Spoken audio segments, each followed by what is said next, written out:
I repeat this often at the end of my videos, sometimes at the beginning. I'm not an investment advisor, not giving investment advice, but if I am going to offer any advice, then let it be this.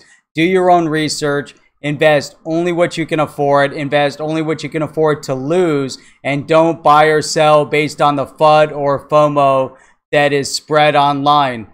Today, I actually want to share 3 lessons that I've learned recently or was reminded of recently that really highlights these statements. Now, first and foremost, I think it is important that we understand that there's really no security in any investment, whether it's in the stock market or in digital assets. There's always a certain level of risk, and even the best plans can turn bad when you're not paying attention. And it's really to this that I'm going to use 2 well-known corporate giants, General Motors and GE.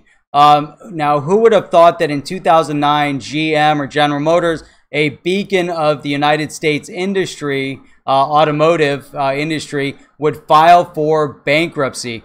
GM, a supposed too big to fail company, received a government bailout with U.S. tax dollars, and many of these stockholders, the common stockholders, got stuck holding the bag. General Motors was able to file for bankruptcy, essentially erase their debt, delete their stock, and then reissue new stock under a new company name. Now, when GM issued the new stock under their new company name, they didn't actually replace any of the old outstanding GM common stockholders with the new GM stock. So those old GM common stockholders, those who were still holding the GM common stock from the old GM name, were basically left holding absolutely nothing of value, and many people lost a significant amount of money during that bankruptcy. It wasn't just suppliers, it was a lot of these stockholders. Now, in more recent news, as in really just the past few weeks, another mega industrial company, GE, has seen a significant drop in their stock price, and really a lot more turmoil in their finances have been made public just in the past week. The GE stock price plummeted from around $30 a few years ago to close to $9. I think it closed at $9.29 on Friday. Then in June, after about 110 years, GE, which was actually the founding member of the Dow Jones, was officially removed from the Dow Jones. Now, where they go from here, who knows? Nothing's really certain. But really, the point isn't to get into GM or GE. It's to think about these lessons. So really, the lesson to be learned from looking at these 2 corporate giants is that, again, there's no such thing as a secure, guaranteed investment. And it is very important to stay focused and understand what you're investing in and following, and making sure you know what's happening during the period of time that your money is tied up in that investment. Now, the second lesson, actually a YouTube viewer of the HODL Report, Dr. Doom, reminded me of a single but critical message to pass along to those who tune into the channel, and this is personal responsibility. Let's underline that: personal responsibility, self-sufficiency. This is really an important part of what attracted many of us to the digital asset space to begin with. Obviously, in addition to being a once-in-a-lifetime opportunity, but with a primary goal of self-sufficiency, being self-sufficient. Now, this is really an amazing message, right? To be self-sufficient. Remember the old saying, give a man a fish and he eats only once, but teach a man a fish and he eats for a lifetime.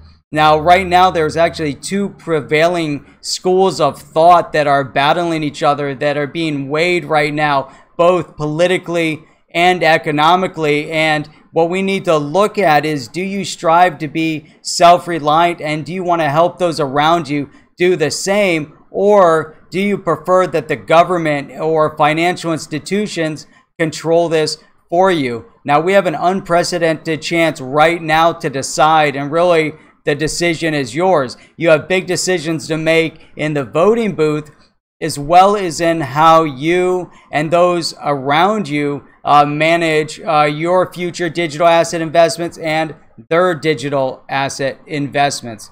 In the end, we all have the tools right in front of us that'll actually teach us how to invest, how to manage our digital investments. And if you're watching this video right now or others like it, then you and I and really all of us invested in this space have the drive to be self-sufficient. The question is, again, what are we willing to do to help others define their path to do the same?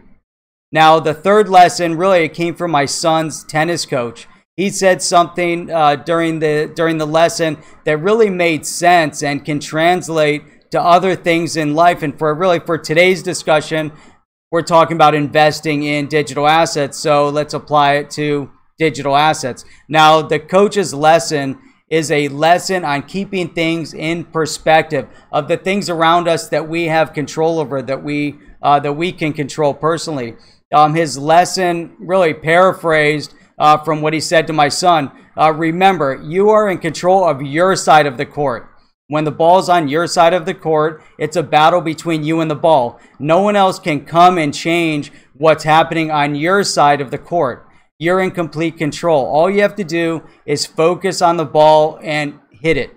You cannot impact anything that your opponent does on his side other than hit the ball back to him. Your game at this point is against the ball and not the other player. Don't worry about the other guy, because the other guy should be doing the exact same thing. Now, we're in control of our own court. We control the research we do, the digital asset we pick to invest in, and how we're going to form the trade. We analyze our own personal risk tolerance, deciding how much to invest based on what we can afford at the moment, how much our risk tolerance tells us we're willing to lose if the market turns against us. We will decide then when to buy, when to sell, and these are the things that are within our control personally. What happens on the other side of the court, company growth, product utility, increase in price, these are all things that are outside of our control. As a digital asset investor, we did our research prior to stepping onto the court, deciding to invest in a solid company with strong fundamentals, a solid business plan, a real world utility, an active plan and growth strategy, a company and a product that has long-term potential, an opportunity that has presented itself to be a true market game changer. Now, once on the court, it's up to us to monitor our side of the court. Keep in tune with what we can control. Watch the movements of the industry, the market, events, and make individual decisions, again, based on our original set of parameters to accumulate more holdings of the digital asset, hold where we are, sell. The choice is really ours. Our focus is on the ball, or essentially the things that we can directly influence. When we decided to play, before we stepped out onto the court, we decided to play to win. I don't think we get into it to lose. Now, to win, you must stay focused and maintain the fundamental principles that you stepped onto the court with. To stay focused, it's very important to learn more, to understand more, and to stay motivated through the market highs as well as the market lows. Obviously, it's easy to stay motivated when it's high, a lot harder to stay motivated at the market lows when you're holding in a long-term investment vehicle. Now, this motivation can take many forms. It can be supported with an engaged and informed community, a community that's constantly researching, constantly sharing current relevant news and updates in technology, and providing a source of human interaction for discussion and further learning. Now, if you enjoyed today's video, remember to give a thumbs up, leave some comments below. I'm definitely enjoying all the comments and feedback from all the previous videos. And if you haven't done so already, go ahead and subscribe to the channel. I definitely look forward to seeing you on the next video. And until then, keep on hodling your crypto.